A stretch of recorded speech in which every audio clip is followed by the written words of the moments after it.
नवी मुंबई महानगरपालिका सार्वत्रिक निवडणूक 2026च्या अनुषंगानं आपण नवी मुंबईमध्ये वेगवेगळ्या उमेदवाराशी आपण मुलाखत घेत आहोत, त्यांच्याशी बोलत आहोत। आज आपण दिघा या ठिकाणी आहोत।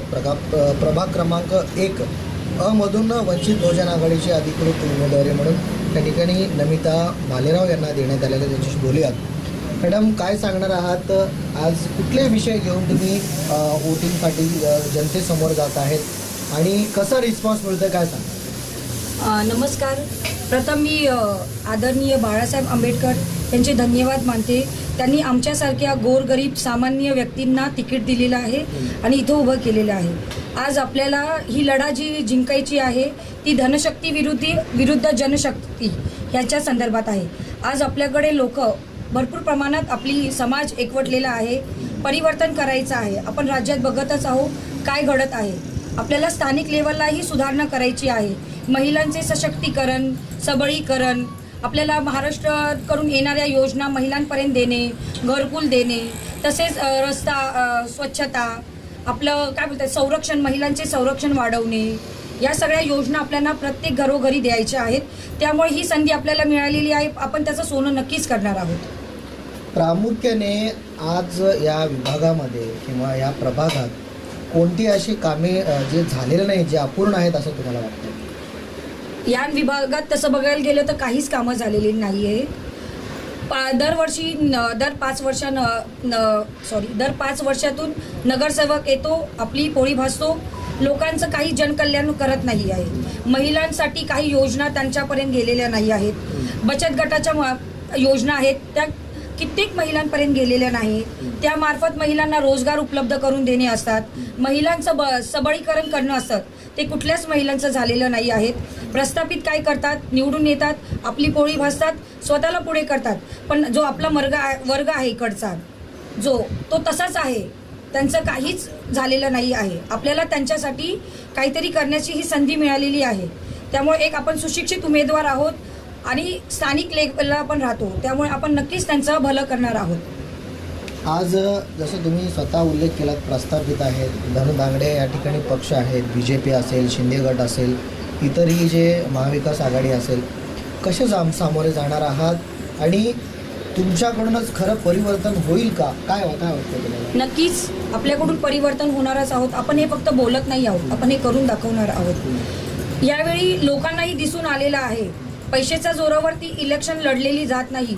त्यासाठी सामान्य जनता त्यांचे प्रश्न ते आपल्याला महानगरपालिकेमध्ये घेऊन जाणारा आपला हक्काचा व्यक्ती ते म्हणून माझ्याकडे बघत आहे, त्यांची आशेची किरण म्हणून ते माझ्याकडे बघत आहे आणि आपण त्यांची ही इच्छा नक्कीच पूर्ण करणार आहोत। धनशक्ती कितीही लावू द्या, पण यावेळी जनशक्तीचा विजय होणारच आहे आणि मी हे 100% सांगते। सर, काय सांगाल आज महाराष्ट्रामध्ये ज्या राजकारण घडत आहेत, राजकारणामध्ये जे तिकीट आहे, AB फॉर्म जे आहे, पैसे देऊन खरेदी केले जात आहे, असं अनेक ठिकाणी आपल्याला पाहायला मिळालं आहे बातमीच्या माध्यमातून। कसं बघताय याकडे? आज तुम्ही या धनदांडग्या अशा पक्षाच्या विरोधात तुम्ही आज राजकारणामध्ये उतरलेले आहात, काय सांगा? सर्वप्रथम या सर्व गोष्टीचं श्रेय आम्ही आमचे नेते आदरणीय बाळासाहेब आंबेडकरांना देतो।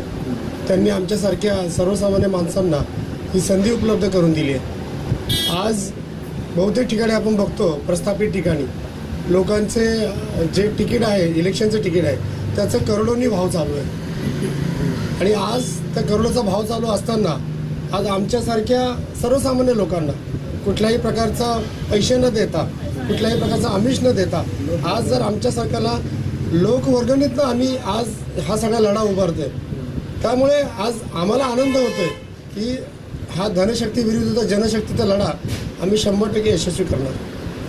काय सांगणार या जनतेला? जनतेला आम्ही एवढंच सांगू, मागील काही वर्ष तुम्ही काही प्रस्थापितांना दिली, त्यांनी आपल्या प्रभागातली काय कामं केली आणि काय वाट लावली हे प्रत्येकाला ज्ञात आहे, हे नव्याने सांगायची गरज नाही। काही लोक बोलतात, काही लोक बोलून दाखवत नाहीत, पण याचा अर्थ असा नाही की सगळेजण तुमच्यासोबत आहेत। नक्कीच त्यांना देखील बहुतेक खूप लोकांचा विरोध आहे।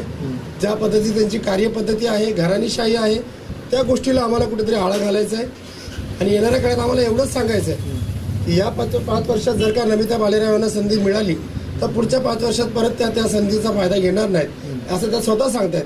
कारण आपल्याला घराणेशाही चालवायची नाही आहे. हा एक अधिकार आहे. जर सामान्य नागरिकांनी ठरवलं की हाच व्यक्ती आम्हाला नगरसेवक म्हणून पाहिजे तरच आपण त्या रिंगणामध्ये उतरणार आहोत. अदरवाईज ही आपली शेवटची संधी आहे. अशा संधी बघूनच आम्ही लोकांचे कार्य करत आहोत. आपण वंचित बहुजन आघाडीचे तालुक्याचे ऐरोली तालुक्याचे अध्यक्ष आहात स्वतः. 18 उमेदवारी तुम्ही नवी मुंबईमध्ये दिलेल्या आहेत. काय वाटतंय किती विजय होतील असं तुमचा अंदाज आहे? साहेब आमचे सगळेच उमेदवार विजयी होणार आहेत. कारण प्रत्येक प्रभागामध्ये एवढ्या जोमात काम चालू आहे की प्रस्थापितांच्या झोपा उडलेल्या आहेत. अक्षरशः आम्हाला देखील काही ठिकाणावरून फोन येतात, सांगतात की अरे तुमचे उमेदवार इकडे असं तिकडे तसं, काय होईल का? म्हटलं अजिबात नाही. आमचे उमेदवार हे स्वाभिमानी आहेत आणि ते कुठल्याही पैशाला भीक घालत नाहीत. त्यामुळे हे जे काही नवी मुंबईमध्ये आम्ही 18 उमेदवार उभे केलेत हे लोकांना 18,000 सारखे आहेत. त्यामुळे ह्या महानगरपालिकेमध्ये हे 18 नगरसेवक वंचित बहुजन आघाडीचे जाणार म्हणजे जाणार. मॅडम, शेवटचा एक प्रश्न की तुम्ही कायद्याचा अभ्यासक आहात, अभ्यास करताय. ह्या सगळ्या गोष्टीचा फायदा ह्या राजकारणात होईल असं वाटतं तुम्हाला? कसं होईल? नक्कीच या सगळ्या गोष्टीचा फायदा राजकारणात होणारच आहे. बघा, सुशिक्षित उमेदवार असणं खूप गरजेचं आहे.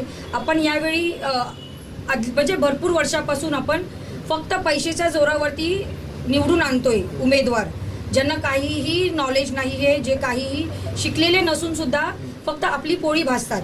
पण यावेळी सुशिक्षित उमेदवार अगर गेला, सभेत गेला, तर तो आपल्यासारख्या जनसामान्य लोकांचे प्रश्न सोडवेल आणि त्यासाठी मला नक्कीच वाटतं की त्याचा फायदा होणारच आहे.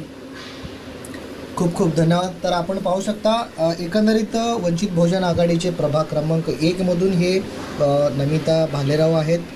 त्यांची उमेदवारी या ठिकाणी म्हणजे प्रचार जोरात सुरू आहे. जसा मागाशी उल्लेख केल्याप्रमाणे या ठिकाणी धनशक्ती विरुद्ध जनशक्ती असा त्यांचा या ठिकाणी मोटो घेऊन ते पुढे चाललेले आहेत. कॅमेरामॅन किरण वाटेसह मी विशाल टोणगे, आवाज इंडिया TV, नवी मुंबई.